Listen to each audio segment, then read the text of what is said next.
Good morning, Evan, and welcome to the programme.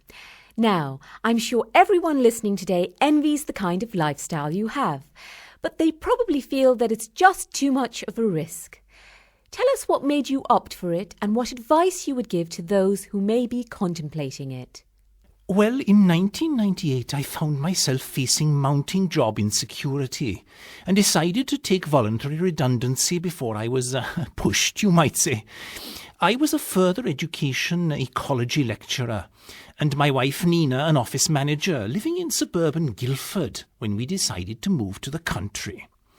Using my redundancy money to pay off our existing mortgage, we used what was left to buy our small holding in Cornwall.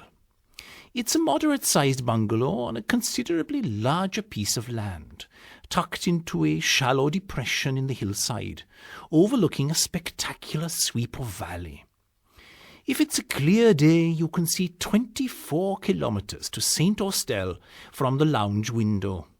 The nearest village to us is Lanner, which has a school, a church, and one shop. It's 2.5 kilometres from us, so you can see we're pretty isolated. Our aims and ambitions are to first become as self-sufficient as possible in food and then to grow for local sale.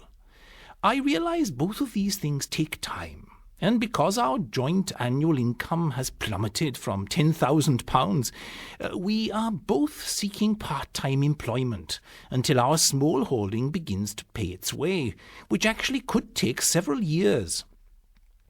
In the meantime, there's more than enough work to keep us busy.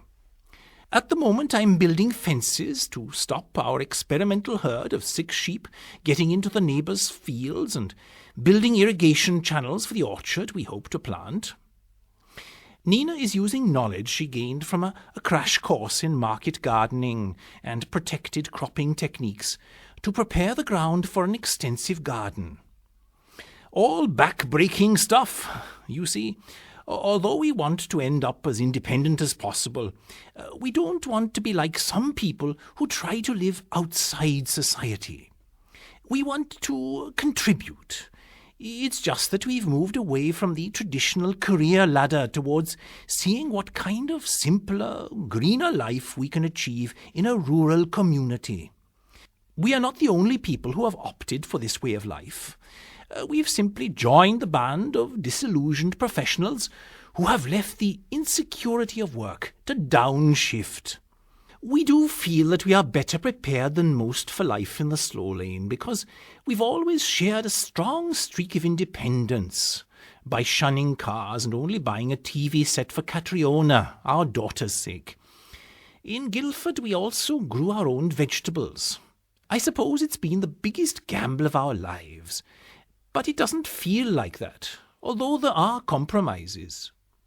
Our biggest has been to buy a car, which we swore we'd never do.